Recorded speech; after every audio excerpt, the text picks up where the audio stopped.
네, 오늘은 마지막 날 사건들 22번째 시간입니다.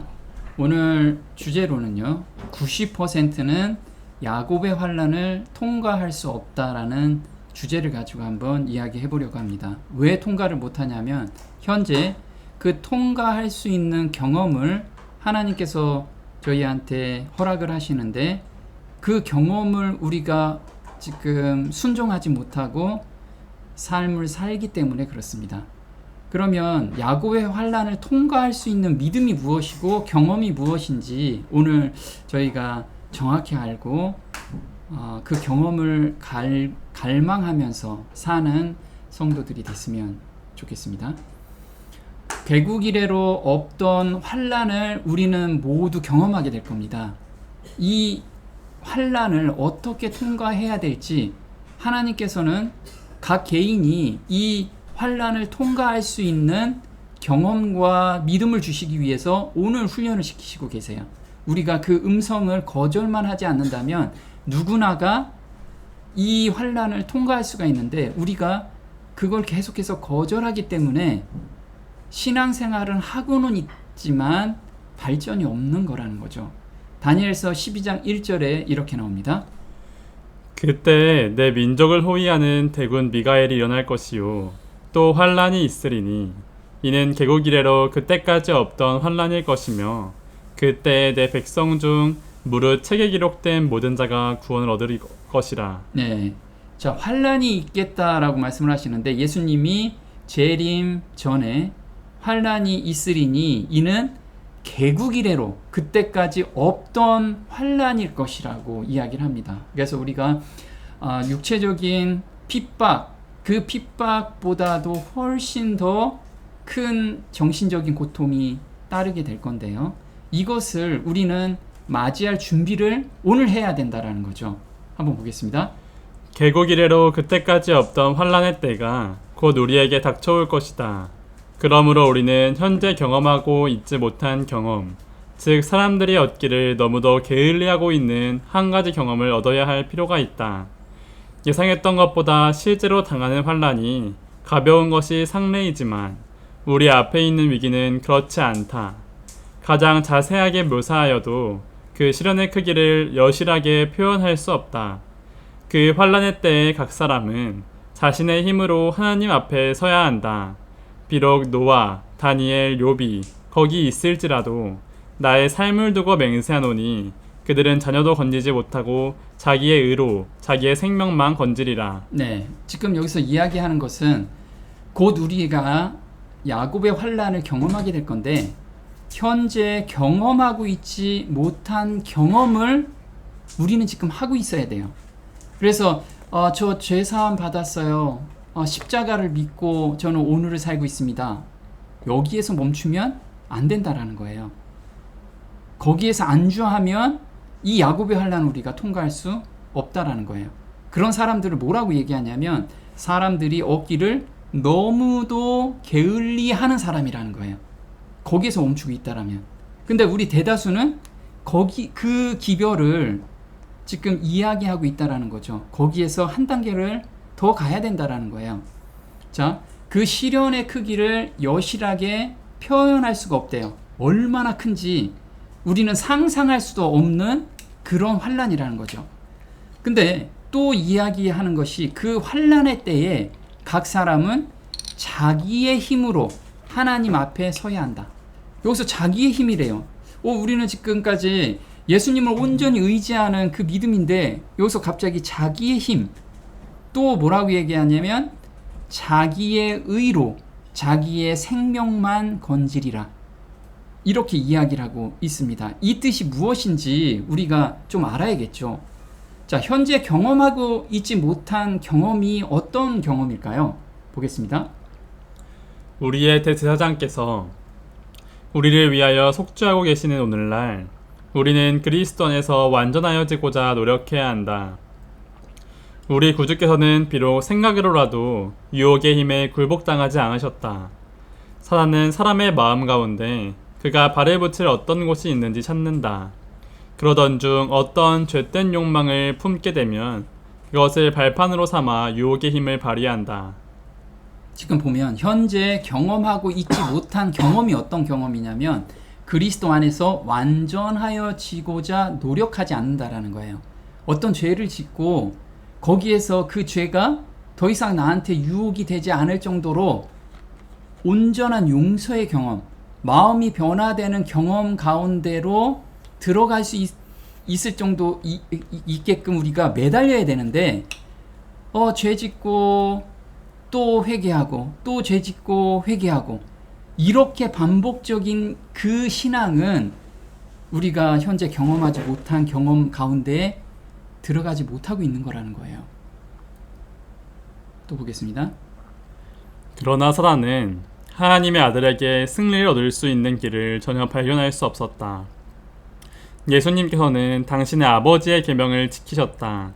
그러므로 그분에게는 사단이 이용할 수 있는 죄가 전혀 없었다. 그것은 환란의 때에 서게 될 사람들에게 반드시 나타나야 할 상태이다. 우리는 이 땅에 사는 동안 그리스도의 속죄의 피를 믿는 믿음을 통하여 죄와 분리되어야 한다. 네, 여기서 지금 환란의 때에 서게 될 사람들이 나타나야 될 상태라고 이야기하지 않고요. 반드시 나타나야 될 상태라고 이야기해요. 이것이 없으면 안 된다라는 거예요. 그러면 어떤 거냐면 그리스도의 속죄의 피를 믿는 믿음, 우리가 이 믿음 가운데 이걸 믿음으로 말미암는 의의 기별이라고 하죠. 그래서 죄를 짓고 예수님께 회개하고 헌신하고 용서의 경험을 받는 이 가운데서 우리가 계속 신앙생활을 합니다. 그런데 다른 경험을 더 원한다는 거예요. 그게 뭐냐면 죄와 분리되어야 한다. 이 경험까지 우리가 들어가야 돼요. 그래서 지금 기별을 받는 빚을 우리가 계속 받고 있죠. 어떤 사람은 건강 기별에 대한 빚을 받습니다. 그러면 그걸 요 정도는 내가 저기 해야지 이렇게 양보하는 게 아니라 정말 하나님께 매달려서 거기서 온전히 자유함을 얻는 거기까지 우리가 그렇게 신앙생활을 해야 된다는 거죠. 자, 그리스도 안에서 완전하여지고자 노력한다. 이 노력이 어떤 노력이냐? 나 혼자 산에 들어가서 도 닦고 나 혼자 거룩하게 사는 거냐? 아니면 정말 많은 사람들과 이 기별을 받은 성도들과 부딪히면서 완성해 가는 거냐? 이걸 한번 보겠습니다. 하나님의 섭리로 우리에게 주어지는 경험들은 우리가 마땅히 배워야 할 예수님의 온유와 겸손을 가르쳐주는 학교이다.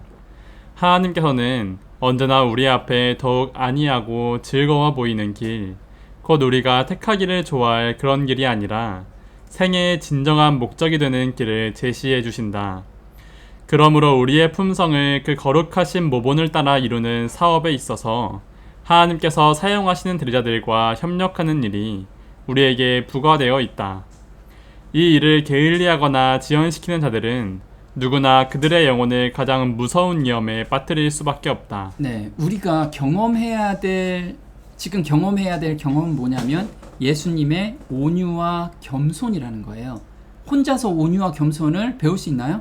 절대 배울 수가 없다라는 거예요. 이거는 사랑이 바탕이 돼야지만 이 온유와 겸손을 배울 수가 있어요.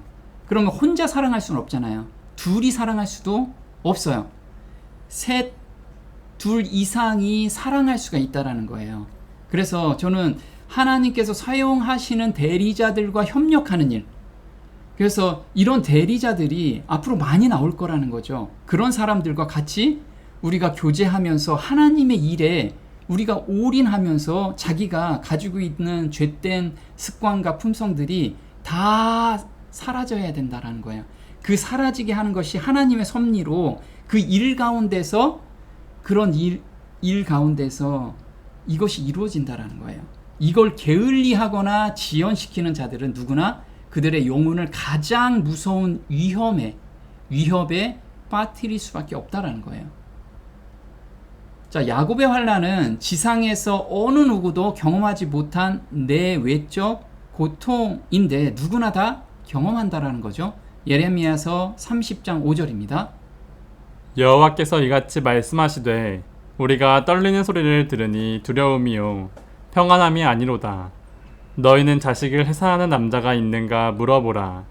남자마다 해산하는 여인같이 손으로 각기 허리를 짚고 그 얼굴빛이 창백하여 보임은 어찌미뇨. 슬프다 그날이여 비할 데 없이 크니 이는 야곱의 환란의 때가 되미로다마는 그가 이에서 구하여냄을 얻으리로다. 예, 이 야곱의 환란은 지금 남자가 해산하는 고통 가운데 있다라는 거예요. 이 세상에 그런 남자가 없죠. 그런데 이 야곱의 환란도 이 세상에서 지금까지 경험하지 못한 그런 고통의 경험이라는 거죠. 자, 그러면 야곱의 환란이라고 우리한테 제시를 해주셨는데 야곱이 어떻게 이 환란을 준비했는지 우리가 그 생을 공부하게 되면 내가 오늘 무엇을 준비해야 될지 어떤 경험을 해야 되는지를 알 수가 있겠죠. 그래서 야곱의 일생을 우리가 한번 공부해 보도록 할 겁니다. 야곱의 환란의 때가 어떤 건지 볼게요. 하나님의 백성들이 범죄한 것에 대하여 사단이 비난함으로 주님께서는 그들을 끝까지 시험하도록 사단에게 허락하신다. 하나님을 의지하는 그들의 확신과 믿음과 견인불발의 정신은 격렬하게 시험을 받을 것이다. 과거를 회고할 때 그들의 희망은 사라진다. 왜냐하면 그들의 온 생애에서 선을 거의 찾아볼 수 없기 때문이다. 그들은 그들의 연약함과 무가치함을 완전히 깨닫는다. 지금 야곱의 환란을 왜 하나님께서 허락하시고 사단은 왜 이것을 가지고 이때 우리를 정말 엄청나게 어렵게 하는지 여기서 나왔어요. 원인이 하나님의 백성들이 범죄한 것에 대하여 사단이 비난한다라는 거예요. 자, 우리가 이 땅에서 지금 죄 짓고 회개하고 용서함을 경험을 합니다. 사단도 그걸 다 보고 있지요. 그런데 사단은 어떻게 참소하냐면 하나님, 저 인간은 지금 회개했다라고 얘기하지만 온전히 회개한 거 아닙니다. 이렇게 계속 참소를 하고 있는 거예요. 저 사람은 계속해서 죄를 범하고 있잖아요. 그래서 저 죄를 범하는 자는 내 백성입니다. 하나님이 뺏어가시면 안 돼요. 이렇게 계속해서 참소를 하고 있는 거예요. 그래서 야곱의 환란에 들어갈 사람들은 생각으로라도 더 이상 죄를 범하면 안 되는 그 상태까지 자라난 자들만이 야곱의 환란으로 들어갈 수 있다라는 거예요. 그래서 하나님께서 아니야, 이 백성은 정말 온전한 용서함을 받고 더 이상 죄의 유혹에서도 온전히 그 죄를 선택하지 않는 자야 라고 드러내주는 거예요. 그래서 주님께서는 그들을 끝까지 시험하도록 사단에게 허락하신다라는 거죠. 우리는 이 허락하시는 하나님, 우리를 믿어서 허락하시겠죠. 이젠 봐라, 이 녀석은 나를 위해서 아무리 힘들고 어려운 고통 가운데서도 죄를 범하지 않고 나만 의지하는 자다. 사단한테 그걸 보여주고 싶으신 거예요. 우리가 그걸 알아야겠죠. 자, 야곱의 환란의 때가 언제인지 도표로 한번 보도록 할게요. 예수님의 재림과 7번째 재앙 때 끝에 예수님의 재림이 있죠. 그럼 첫 번째 재앙 때, 첫 번째 재앙이 시작되면 중보자도 성령도 떠나가는 시점이 바로 이 시점입니다. 야곱의 환란 시점은 셋째 재앙 때, 사형령이 떨어질 때 야곱의 환란이 시작되는 시점이에요. 자, 그럼 야곱의 환란에 들어가는 사람들은 늦은 비 성령을 받죠. 이미 늦은 비 성령을 받고 죄의 도말함을 받은 상태에서 야곱의 환란으로 들어가는 거예요. 자, 사도 베드로는 신자들의 죄들이 주의 임재로부터 새롭게 하는 때가 올 때에 도말될 것이라고 분명하게 말합니다. 그래서 이 원어로 보면요, refreshing, 우리가 새롭게 될 그때에 죄가 도말된다라는 거예요. 늦은 비가 내리는 것과 동시에 죄가 도말되는 거겠죠. 자, 야곱의 일생을 알아야 환란을 통과하는 믿음을 우리가 갖게 되고 경험을 갖게 됩니다. 그래서 야곱의 일생을 한번 보도록 할게요. 77세 때 야곱은 형의 축복을 가로챈으로 말미암아 도망자가 됐죠. 도망하면서 베델에서 사닥다리의 환상을 경험하게 됩니다. 그리고 이제 훈련을 받아요. 몇 세까지요? 97세까지 20년간. 20년간 라반 삼촌에서 봉사를 합니다. 여기서 엄청나게 훈련을 받게 되죠. 그래서 97세 때 일어나는 사건이 바로 야곱의 환란이에요. 그럼 야곱의 환란에 들어가기 전에 하나님께서는 야곱에게 어떤 확신을 계속해서 주시겠죠. 그 과정입니다. 우리는 이 확신을 오늘 경험하지 않다라고 하면 나는 야곱의 환란을 통과할 수 없는 믿음을 가지고 있다라는 것을 우리는 스스로 알아야 돼요. 자, 여호와께서 내 족속에게로 돌아가라, 너와 함께 있으리라 라고 꿈속에 나타나죠. 그리고 이렇게 언제 야곱의 환란이 도래하냐면 요때가 나옵니다. 천사와 씨름하고 여기에서 매달리고 나서 축복을 하죠. 이게 온전한 용서의 경험을 여기서 받게 됩니다. 자, 그럼 구체적으로 하나씩 한번 볼게요. 왜 사닥다리에 환상을 주었을까요? 야곱은 앞으로 훈련 과정에서 내가 너와 함께 하겠다라고 하나님께서 구속의 경륜을 보여주셨어요. 우리도 이 하늘이 열리는 경험 가운데 들어가지 않으면 야곱의 환란을 통과할 수 있는 믿음 가운데서 출발도 못하는 거예요. 이때 야곱은 이때 거듭난 게 아니고 야곱은 어려서부터 하나님을 의지한 사람이었죠. 그런데 환란을 통과할 때는 하늘이 열리는, 개인적으로 하늘이 열리는 경험을 하고 있어야 돼요. 자, 창세기 28장 12절입니다. 꿈에 본즉 사닥다리가 땅 위에 섰는데 그 꼭대기가 하늘에 닿았고 또 본즉 하나님의 사자가 그 위에서 오르락 내리락 하고 내가 너와 함께 있어 내가 어디로 가든지 너를 지키며 너를 이끌어 이 땅으로 돌아오게 할지라 내가 내게 허락한 것을 다 이루기까지 너를 떠나지 아니하리라 하신지라. 이에 두려워하여 가로되 두렵도다 이곳이여 다른 것이 아니라 이는 하나님의 전이요 이는 하늘의 문이로다 하고. 네, 여기서 하늘 문이라는 게 우리가 영어로는 The Gate of Heaven 해가지고 하늘 문이에요, 진짜. 이 하늘 문을 경험한 사람들이 구약에 몇 명 있었죠. 이사야도 이사야 6장에 하늘 문을 경험하게 돼요. 하나님과 직접 대면하는 경험을 하게 됩니다. 지금 어떤 내용인지 한번 볼게요. 그는 하나님을 그의 조상들의 하나님으로 생각하였다. 분명히 그는 이미 오래전에 여호와를 그의 하나님으로 삼았다. 그러나 과거에 그는 자기 아버지 집의 안전함에 크게 의존하였던 반면에 이제는 상황이 바뀌어 여태까지 자기 인생의 당연한 것으로 생각했던 모든 것들에 대해 훨씬 더 하나님을 개인적으로 진실되게 의지해야 할 필요가 생겼다.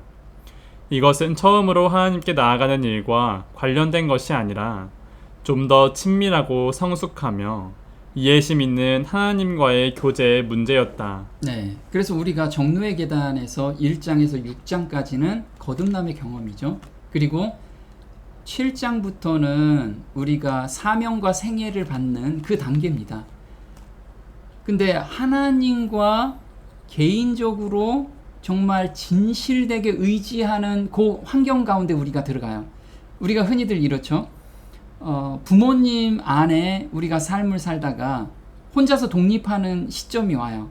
그럼 부모님하고 떨어졌을 때 아무것도 의지할 게 없을 때, 육신적으로 의지할 수 없을 때 온전히 하나님과 매달리는 그 경험이 지금 야곱이 경험하고 있는 거예요.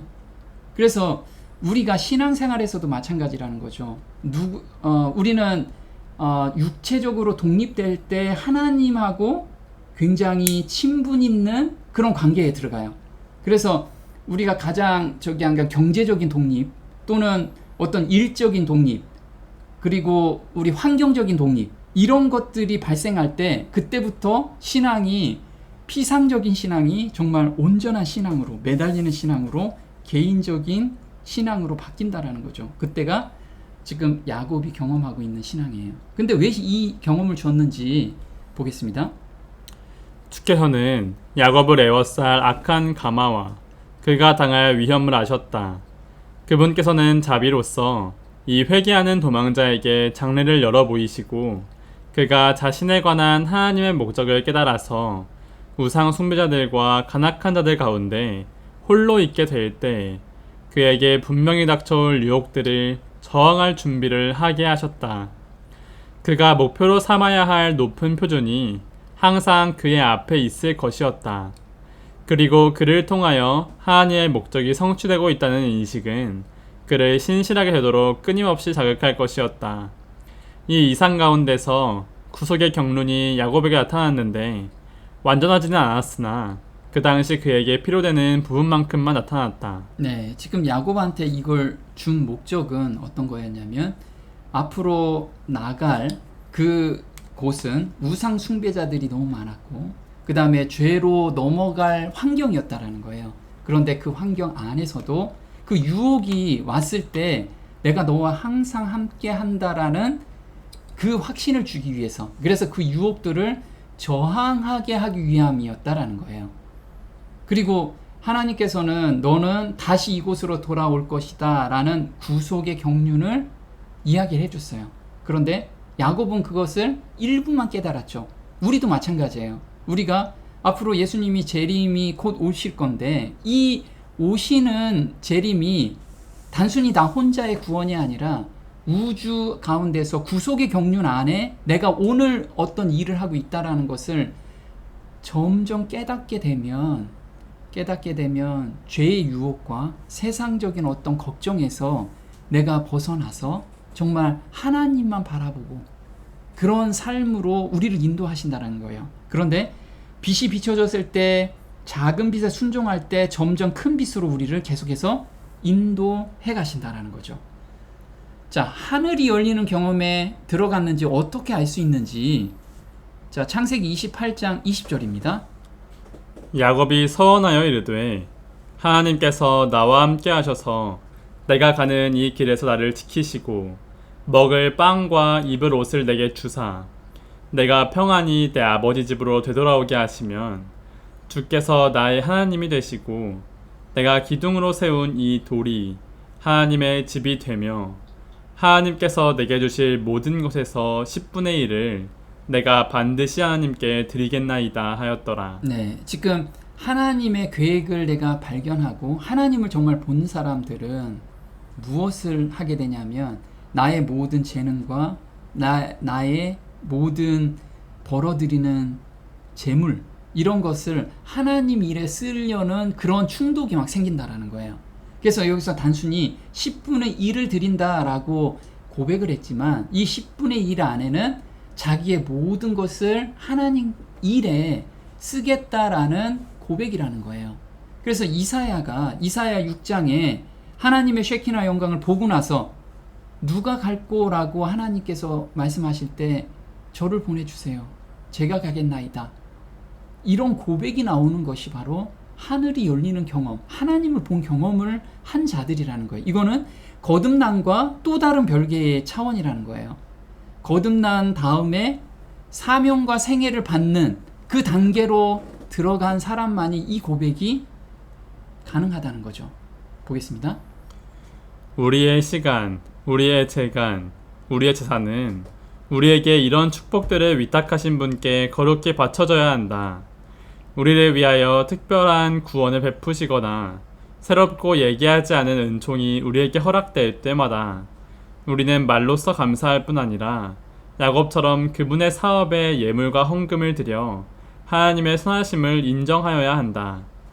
끊임없이 하나님의 축복을 받는 우리는 드리는 일도 끊임없이 해야 한다. 네, 그래서 우리가 11조를 드리는데 철저히 계산해서 11조를 드리죠. 그런데 그렇게 인색하게 드리는 그 11조가 아니라는 거예요. 정말 하나님께 감동이 되면 10분의 3도, 10분의 5도 드릴 수 있다라는 거예요. 그게 아깝지 않다라는 거예요. 그 마음을 받는 것이 나는 그래도 철저히 드렸어요. 이거는 아직까지 이 단계까지 가지 못했다라는 걸 우리가 파악을 해야 돼요. 자, 그 다음에 20년 동안 라반에게 봉사하면서 훈련을 엄청나게 받았어요. 우리가 하나님의 쉐키나 영광을 봤을 때 그때 모든 게 끝나는 게 아니고 그때부터 야곱의 환란을 준비하는 훈련 과정인 거예요. 그래서 지금 야곱은 몇 년 걸렸냐면 20년이 걸린 거예요. 20년. 자, 창세기 31장 41절입니다. 내가 외삼촌의 집에 거한 이 20년에 우리 아버지 하나님 아브라함의 하나님 곧 이삭의 경외하는 이가 나와 함께 계시지 아니하셨다면 외삼촌께서 이제 나를 공수로 돌려보내셨으리니와마는 하나님이 나의 고난과 내 손의 수고를 감찰하시고 어젯밤에 외삼촌을 책망하셨나이다. 예, 그래서 20년 동안 지금 야곱은 하나님이 자기와 함께 하고 계시다는 것을 더 깊이 느꼈어요. 매 순간 느낄 수 있는 그 기간이었다라는 거예요. 근데 20년 동안 어떻게 했냐면 20년간 고생과 시련을 통하여 성숙한 상속자로 훈련을 받았다.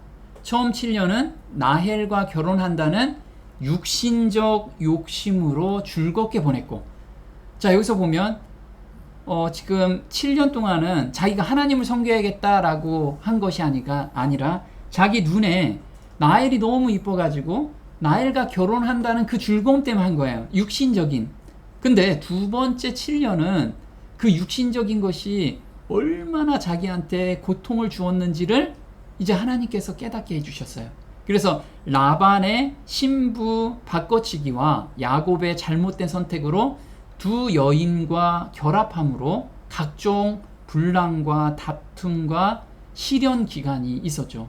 그래서 자식이 12명이나 되니까 얼마나 복잡한 그 가정 생활을 할까요? 완전히 지옥에서 사는 것처럼 훈련을 받았겠죠. 그렇지만 거기서 하나님께 원망 한마디 안 하고 하나님을 온전히 의지하면서 훈련을 받았다라는 거예요. 그런데 놀랍게도 이때 라반의 재산은 점점 증가했죠. 라반은 이때 봤어요. 아, 하나님이 지금 야곱과 함께 하고 있구나 라는 것을 보았어요. 만약에 야곱이 이때 자기가 너무 원망하고 맨날 침륜에 빠지고 집안에서 내 가정은 왜 이렇게 형편없지 이렇게 살고 있었다면 이런 축복 가운데 들어갔을까요? 들어가지 못했다라는 거예요. 우리도 지금 이런 훈련 가운데 들어가 있을 때 내가 정말 말로 다 맨날 하나님께 원망하고 이런 가운데 들어가면 내가 훈련을 지금 못 받고 있다라는 거예요. 정말 그 어려운 가운데서 하나님을 찾게, 하나님을 경외하고 하나님이 함께 계시는 것을 발견하게 하기 위함이라는 것을 우리가 알고서 가야 된다라는 거죠. 그리고 마지막 6년은 품삯을 수없이 속임을 당하면서 믿음과 인격이 가장 많이 성장하고 하나님의 복을 크게 체험한 기간이에요. 그래서 이때 6년 동안은 정말 재산의 부까지 하나님께서 더해 주셨죠. 마찬가지로 우리가 정말 이렇게 어려운 가운데 있을 때 믿음과 인격이 가장 많이 성장하는 계기가 되었으면 좋겠습니다. 자, 그 다음에 여호와께서 내 족속에게로 돌아가라고 말씀을 하세요. 창세기 31장 2절에 야곱이 라반의 안색을 본즉 자기에게 대하여 전과 같이 아니하더라. 자, 우리가 지금 예수님의 재림이 곧 있겠죠. 곧 있으니까 어때요? 지금 너무 평안합니다 이러지 않죠. 지금 모든 환경이 지금 예수님이 곧 오니까 준비하라고 지금 모든 환경이 갖춰지고 있어요. 지금 경제적인 환경이나 사회적인 환경, 모든 환경들이 그렇게 갖추고 있는데 우리는 그래도 난 나반은 그 집에서 그냥 있을래요 이렇게 하고 있으면 안 된다라는 거예요. 성령의 음성을 들어야 돼요. 이젠 떠나야 될 준비를 해라. 떠날 때가 됐다라는 것을 우리는 인지하고 있어야 된다라는 거예요. 보겠습니다. 라반의 아들들이 자신의 재산을 그들의 소유인 것처럼 넘겨다 보고 폭력으로라도 그것을 빼앗을지도 모르는 위험을 느꼈다. 야곱은 큰 당혹함과 난국에 처하여 어느 길로 가야 할지 알지 못하였다.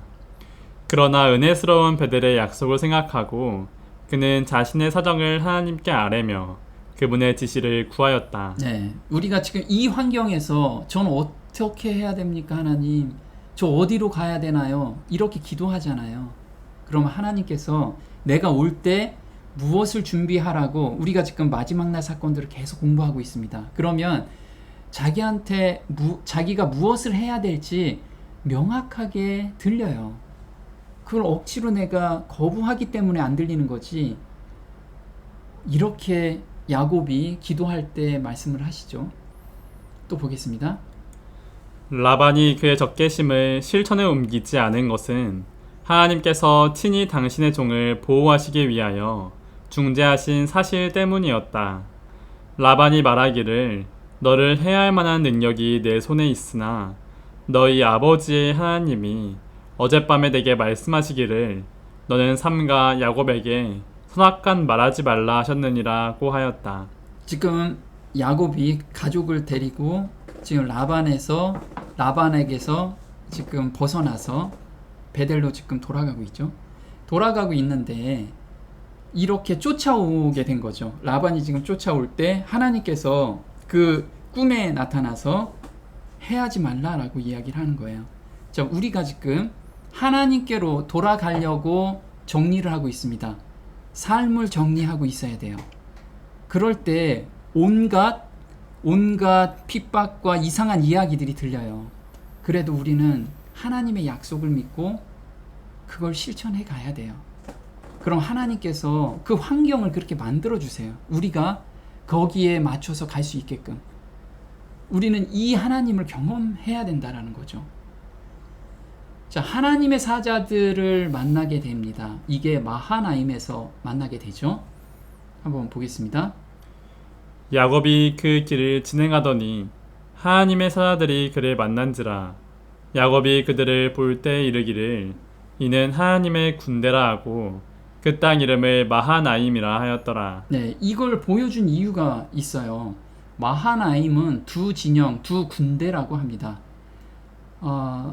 그를 앞서 진행하던 한 군대와 그를 뒤따르던 한 군대의 천사를 말한다. 그래서 자기 진영을 앞뒤로 호위하고 있는 천사를 봐야 돼.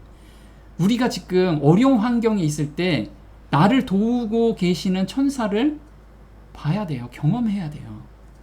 그래서 어떤 환경에서 내가 하나님을 따르려고 그걸 선택했을 때 정말 앞이 안 보이는 것 같지만 막막하지만 이 일에서 하나님의 천사들이 나를 돕고 있다는 것을 매 순간 경험하지 않는 자들은 야곱의 환난을 경험할 수가 없어요. 통과할 수가 없다라는 거죠. 보겠습니다. 그들의 출현은 야곱에게 가나안으로부터 도망칠 때 베델에서 본 사다리의 이상을 상기시켰을 것이 분명하다. 그때 오르내리던 천사들은 그의 여행과 그의 이방 체류 기간 동안에 그에게 베풀어질 신적 보호와 도움을 나타내었다. 이제 천사의 무리는 또다시 신적 도움에 대한 보증을 가져다 주었는데 이번에는 에서와의 두려운 만남을 예견한 것이었으며 또한 그의 고향 땅으로 안전하게 돌아오게 하리라는 약속의 갱신이기도 했다. 네, 지금 하나님께서 매 단계마다 이런 신적인 경험을 우리한테 주세요. 지금 야곱한테도 왜 경험을 주시냐면 하나님께서는 처음과 끝을 아시는 분이기 때문에 야곱이 앞으로 닥쳐올 어려움을 미리 통과할 수 있게끔 그 경험을 주고 계시는 거예요. 우리한테도 마찬가지겠죠? 지금 앞으로 우리한테 엄청난 더 큰 어려움이 올 텐데 그걸 아시기 때문에 하나님께서 이 작은 어려움을 허락하심으로 말미암아 우리가 천사들도 경험하고 예수님도 경험할 수 있게끔 오늘을 훈련시켜 주시는 거예요. 그래서 에서와의 두려운 만남을 예견한 것이었으며 또한 그의 고향 땅으로 안전하게 돌아오게 하리라는 약속의 갱신이기도 했다. 우리는 정말 예수님이 재림할 때 살아서 만날 그 약속을 우리는 지금 받고 있어요. 그걸 가슴에 품고 있는 자들은 오늘 예수님을 매 순간 만나고 가야 돼요.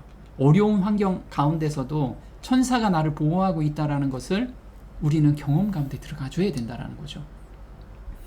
야곱의 환란을 통과할 때 천사들이 보호한다는 약속을 지금 그 경험 가운데 들어간 사람들은 야곱의 환란에서도 천사들이 나를 보호하겠구나라는 것을 믿겠죠. 이건 경험적으로 아는 거라는 거예요. 시편 34편 7절에 주의 천사가 주를 두려워하는 자들을 둘러 진치고 그들을 구해내는도다. 그래서 이렇게 한 명의 천사가 진을 치는 게 아니고 이렇게 둘러 진친다라는 거예요. 악한 세력이 들어올 틈이 없을 정도로. 보겠습니다. 사람들이 만일 하늘의 사물을 볼 수 있다면 그들은 능력 있는 천사의 무리가 그리스도의 인내의 말씀을 지켜온 사람들을 둘러 진치고 있는 것을 보게 될 것이다. 천사들은 부드러운 동정심으로 그들의 고통을 바라보고 그들의 기도를 들었다. 그들은 사람들을 위험에서 구해내라는 사령관의 명령이 내리기를 기다리고 있다. 귀하신 구주께서는 우리에게 도움이 필요한 바로 그때에 도와주실 것이다. 네, 그래서 우리는 이렇게 천사들이 나를 지금 보호하고 있다라는 것을 경험적으로 알아야 돼요. 머릿속으로 지금 천사들이 진을 치고 있구나 이렇게 머리로 깨달은 자는 절대 야곱의 환란을 통과 못할 겁니다. 야곱이 고향으로 돌아오는 마음은 얼마나 고뇌가 심했는지 이렇게 써 있어요. 야곱이 하나님의 지시에 순종하여 밧단 아람을 떠났지만은 27년 전에 도망자로서 지나갔던 그 길을 되돌아올 때 여러 가지 불안한 생각이 머리에 떠올랐다. 아버지를 속인 죄는 언제나 그의 앞에 아른거렸다. 그는 자신의 오랜 유랑 생활이 그 같은 죄의 직접적인 결과임을 알고 그 일을 주야로 깊이 생각했으며 양심의 가책은 그의 여행을 매우 슬프게 만들었다. 고향의 산들이 멀리 바라보일 때에 이 족장의 마음은 깊이 감동되었다. 지난날의 모든 일들이 그의 앞에 생생하게 떠올랐다.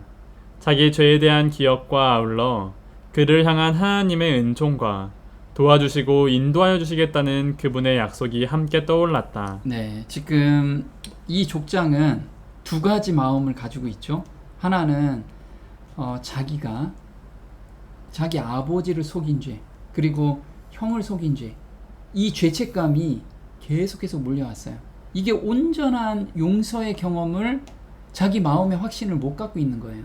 그런데 또 하나님께서 약속을 주셨잖아요. 그 약속도 떠오르면서 복잡한 심정으로 가는 거예요. 이때 우리가 야곱의 환란을 통과할 때가 바로 이런 마음에서 통과하게 될 거예요. 그런데 내가 지금 나는 이 사람 용서했어 라고 생각하지만 그 사람이 나를 용서 못했다라고 하면 어떻게 될까요? 계속해서 그 죄책감이 나를 짓눌러서 그 통과할 때 우리는 통과를 못하게 만드는 그런 환경으로 갈 겁니다. 자, 에돔에 있는 에서와 화친을 모색을 했어요. 자, 우리는 지금 해야 될 일이 바로 이 일이에요. 창세기 32장 4절에 이렇게 써 있습니다. 내 주 에서에게 고하라. 주의 종 야곱이 말하기를 내게 소와 나귀와 양떼와 노비가 있사오므로 사람을 보내어 내 주께 고하고 내 주께 은혜 받기를 원하나이다. 자, 지금 야곱은 저 마음이 이제 평안해졌어요 하나님, 이렇게 얼버무려 넘어간 게 아니에요. 자기가 양심에 꺼리면 양심에 꺼린 것을 해결하기 위해서 먼저 형한테 자기가 예물을 먼저 드리죠. 자기가 가지고 있는 화친할 수 있는 인간적인 방법은 다 지금 하고 있는 거예요. 우리도 마찬가지라는 거죠. 나하고 지금 거리낌 있는 형제 자매가 있거나 이웃이 있거나 아니면 부모 자식 간에 또는 부부 간에 이 문제가 있는데 그냥 이렇게 흘러가면 야곱의 환란에 절대 통과 못하는 믿음을 가지고 있는 거예요. 어떤 형태로든지 화해하려고 내가 노력해야 돼요. 그 가운데서 하나님을 만날 수 있다는 거죠. 자, 주의 종이라고 이야기한 것은 자기의 잘못에 대한 무언의 시인을 강조하고, 또한 야곱이 유산에 대한 모든 권리를 포기한 것을 강조함으로써 이를 이루고자 하였다. 그래서 형 에서는 야곱이 오면은 어떤 마음이었냐면 자기가 상속자인데 야곱이 없어졌으니까 상속자인데 야곱이 오면 공식적인 상속자가 되잖아요. 그래서 야곱은 형 저 엄청나게 부를 전 가지고 있으니까 아버지 부 다 형 가져가세요. 이걸 이야기해주고 있다라는 거예요. 보겠습니다. 야곱이 막대한 부를 가지고 돌아온다는 것을 지적한 것은 자랑하려는 것이 아니라 유산을 나누어 가질 의사가 전혀 없이 돌아왔다는 것을 에서에게 분명히 보여주기 위함이었다. 자기가 잘못했기 때문에 야곱은 화해의 첫 계단을 자기가 먼저 밟아야 된다는 것을 알았다.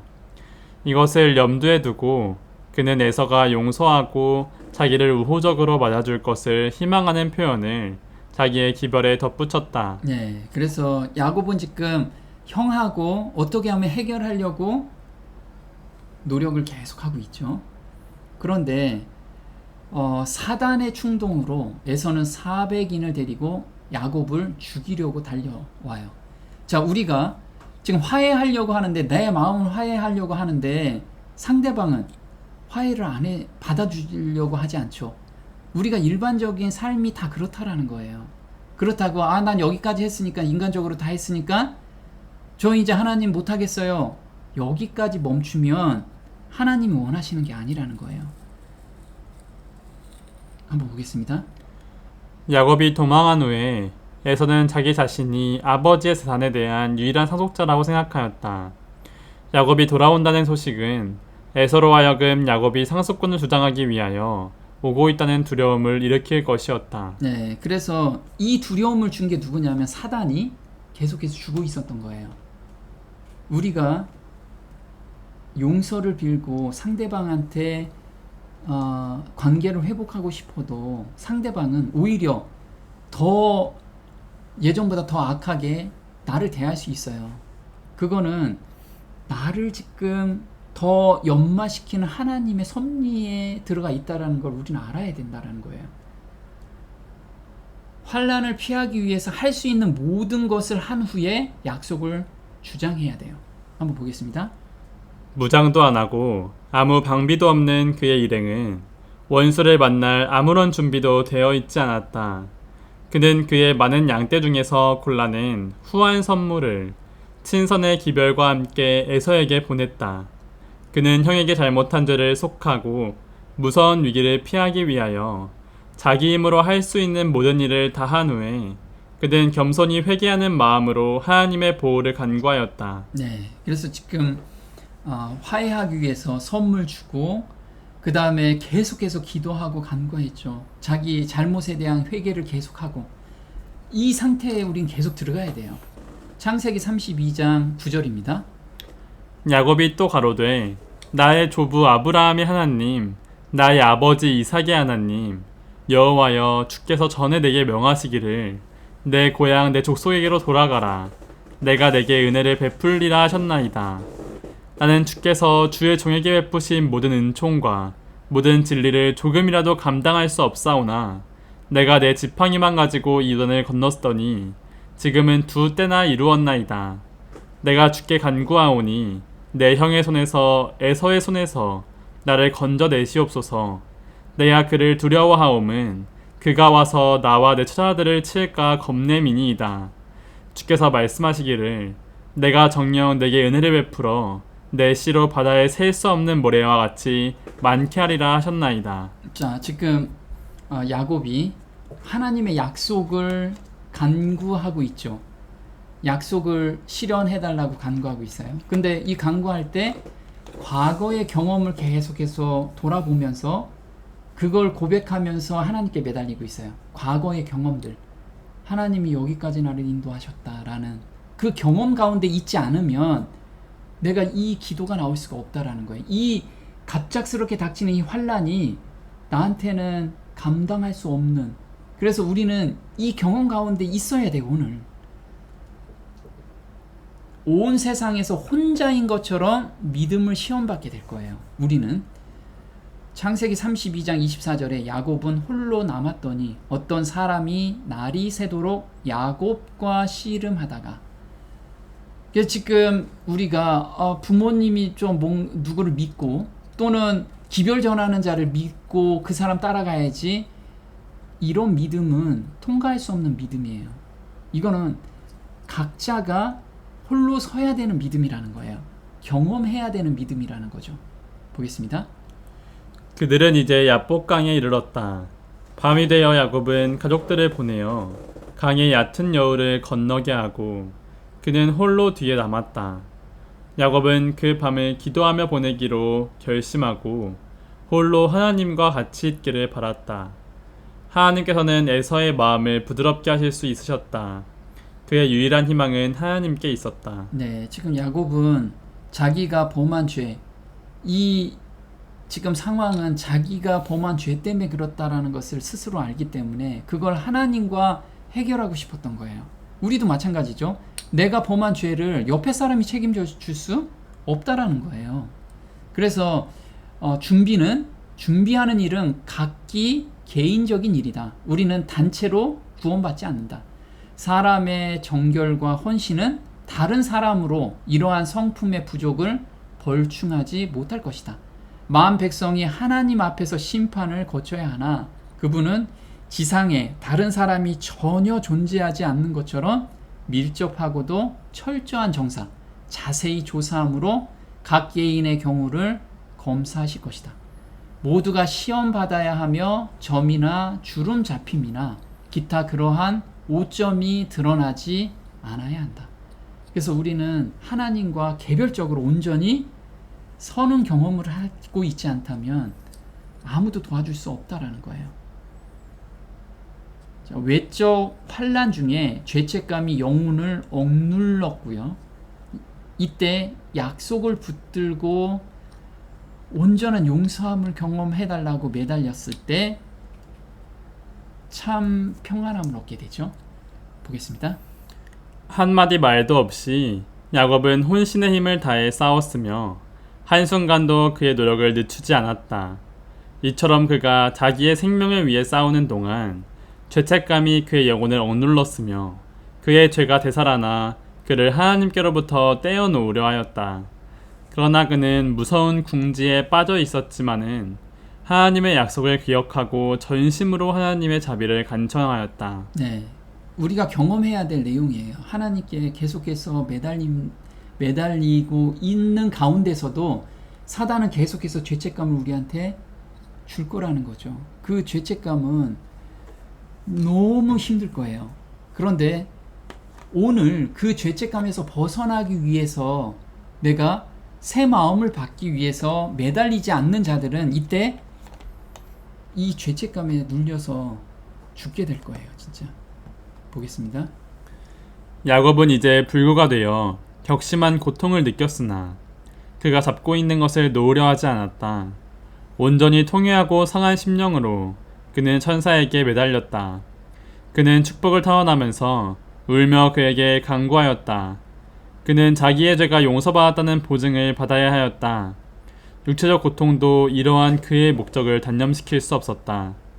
그의 결심은 점점 더 강하여지고 그의 신앙은 더욱더 열렬해져서 마지막 순간까지 참고 견디었다. 네, 환도뼈를 쳤을 때 환도뼈라는 건 우리가 힘쓰는 그 장소인데 이제 더 이상 힘을 쓸 수가 없는 가운데서도 손을 놓지 않았어요. 자기가 울면서 저를 용서하지 않으시면 그 보증을 주지 않으시면 저 놓지 못하겠습니다. 이 간절한 마음 우리가 오늘날 있어야 된다라는 거예요. 왜 야곱의 환난을 미리 우리한테 말씀을 해주셨냐면 니네 그냥 가만히 있다가 야곱의 환난 때 이런 거 있으니까 그때 통과해가 아니고 지금 준비하라는 거예요. 야곱의 환난을 지금 겪지 않으면 그때 너희들 통과할 수 없다라는 거예요. 그래서 모든 죄의 용서함을 받았다라는 보증을 받을 때까지 우리는 죄와 싸우되 피 흘리기까지 싸워야 된다라는 거예요. 그 보증을 받을 때까지. 그걸 위해서 야곱의 환난이라는 것을 우리한테 미리 알려주셨다라는 거예요. 보겠습니다. 당신이 내게 축복하지 아니하면 가게 하지 아니하겠나이다. 라고 대답하였다. 만일 이 말이 자만하고 외람된 자신감에서 나왔다면 야곱은 즉시 죽임을 당했을 것이다. 그러나 그의 신념은 자기 자신의 무가치함을 고백하면서 언약을 지키시는 하나님의 신실하심을 믿는 사람이 보여주는 그러한 확신이었다. 네, 이렇게 매달리면 하나님께서 마음을 변화시켜 주시지 않겠느냐, 이 약속. 정말 하나님께서 너희 힘으로는 안 되지만 능으로, 하나님의 능으로는 가능하시잖아요. 그 새 마음을 변화시켜 주는 그 약속을 믿고 오늘 매달리라는 거예요. 야곱은 천사와 힘을 겨루어 이겼다. 이 죄 많고 잘못이 많은 인간이 겸손과 회개와 자기 포기를 통해서 하늘의 임금과 겨루어 이겼다. 그는 하나님의 약속들을 떨리는 손으로 붙잡았으며 사랑이 무한하신 분께서는 이 죄인의 호수를 물리칠 수 없으셨다. 지금 우리가 이렇게 호소하고 매달리면 하나님께서 물리치실 수가 없어요. 그래서 우리한테 정말 마음을 변화시켜 주시고 새 마음 가운데 살 수 있게끔 해주신다는 거예요. 속임수로 장자의 명분을 빼앗은 죄가 이제 그의 앞에 분명하게 드러났다. 그가 용서받았다는 증거로서 그의 이름이 그가 범한 죄를 생각나게 하는 이름으로부터 그의 승리를 기념하는 이름으로 바뀌었다. 그래서 우리는 기도하면 할수록 예수님께 가까이 가면 갈수록 내가 죄진 것이 점점 더 선명하게, 나의 죄된 모습들이 점점 선명하게 보일 거예요. 그게 당연하죠. 밝은 빛에 가면 갈수록 더 그러니까. 그럴 때 정말 나는 할 수 없는 이것을 하나님께 드리면서 새 마음을 받는 거기까지 매달리라는 거죠. 하나님과 화목함으로 이르러 오는 평화, 이걸 얻었어요. 자기 몸은 만신창이가 됐지만 모든 일을 해결해 주시는 고마운 하나님을 드디어 만나고 의지하게 됐죠. 보겠습니다. 야곱은 그의 영혼이 오랫동안 갈망하던 축복을 받았다. 대신 들어앉는 자요 속이는 자로서의 그의 죄는 사유하심을 받았다. 그의 생애의 위기는 지나갔다. 의심과 고통과 후회가 그의 생애를 쓰디쓰게 만들었었지만 이제 모든 것이 변했다. 하나님과 화목함으로 이르러 오는 평화는 몹시 달콤했다. 야곱은 이제 형 만나기가 두렵지 않았다. 그의 죄를 용서해 주신 하나님께서는 에서의 마음도 감동시켜 그의 겸손과 회개를 받아들일 수 있게 하실 수 있으셨다. 네, 지금 나하고 다툼이 있는 사람들이 왜 마음이 변화가 안 되냐면 내가 아직 그 마음을 받지 못했기 때문에 그래요. 하나님께서 주시는 마음, 그 사람을 용서하고 그 사람을 사랑하는 마음으로 바뀌면 상대방도 바뀌게 해주세요. 그래서 에서가 그렇게 바뀐 거죠. 야곱이 천사와 씨름하는 동안 다른 하늘의 사자가 에서에게 파송되었다. 에서는 꿈속에서 아버지의 집을 떠나 20년 동안 방랑하는 그의 아우를 보았다. 그는 또 야곱이 어머니의 죽음을 알고 몹시 슬퍼하는 것과 그가 하나님의 군대에 호위되어 있는 것을 보았다. 에서는 이 꿈을 자기의 군사들에게 이야기해주고 그의 아버지의 하나님이 야곱과 함께 계시니 그를 해하지 말라고 명하였다. 지금 이 문제를 해결할 수 있는 방법은 뭐죠? 바로 나부터 출발하는 거예요. 내가 하나님의 마음, 예수님의 마음을 받으면 다른 천사가 가서 그 상대방의 마음도 바꿔주신다는 거예요. 그럼 내가 지금 아직 앙금이 남아있다라고 하면 그 사람이 바뀌는 게 아니고 내가 바뀌지 않았다라는 반증이라는 거예요. 우리는 이걸 오늘날 생각하면서 하나님께 이 마음을 바꿔달라고 매달려야 된다는 거예요. 재림 직전에 하나님의 백성들이 겪어야 할 시련이라는 거죠. 보겠습니다. 그 약속이 바로 하나님께서 자기를 용서하시고 받아주시겠다는 보증임을 확신하였다. 그를 붙들어 저 무서운 투쟁을 견딜 수 있게 한 것은 바로 이것이었다. 야곱이 씨름하고 고민하던 밤에 겪은 경험은 그리스도께서 재림하시기 직전에 하나님의 백성들이 겪어야 할 시련을 나타낸다. 네, 재림 직전에 하나님의 백성이 겪어야 할 시련인데 이 무서운 투쟁을 오늘 하고 있지 않으면 안 된다라는 거예요. 우리는 이 보증을 받아야 돼요. 용서함의 보증. 그건 저만 용서함 받았어요가 아니고 내 주변의 사람이 변화되는 모습을 봐야 돼요. 우리가 그것까지 가지 않으면, 만약에 야곱이 하나님 저 이제 용서 받았죠, 이 확신만 가졌는데 에서가 변화가 없었어요. 그럼 어떻게 됐을까요? 야곱은 바로 죽었겠죠.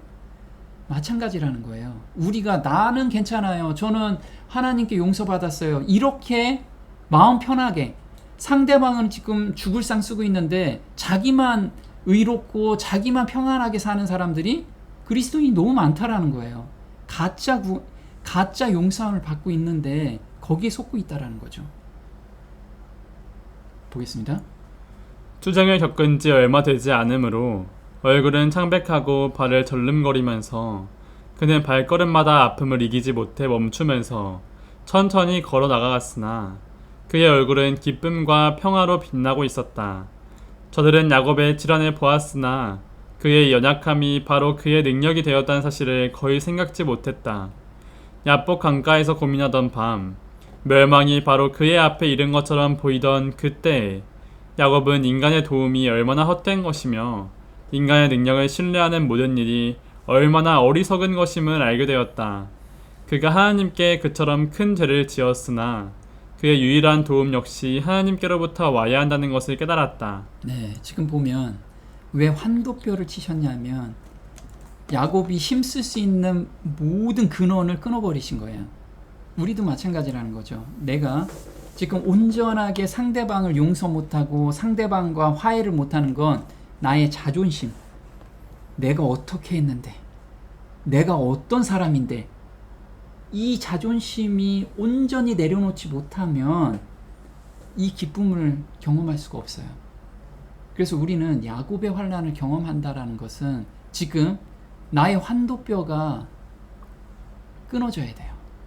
내가 의지하고 있는 모든 것, 내가 뭔가를 가지고 있었던 모든 것들이 없어질 때, 의지할 수 없을 때 하나님만 온전히 매달리는 그 단계까지 우리가 가져야 된다는 거죠. 그거는 우리가 지금 하나님을 향하는 마음이 있으면 하나님께서 그 환경으로 우리를 계속 끌고 가신다는 걸 항상 기억하면서 오늘을 살았으면 좋겠습니다.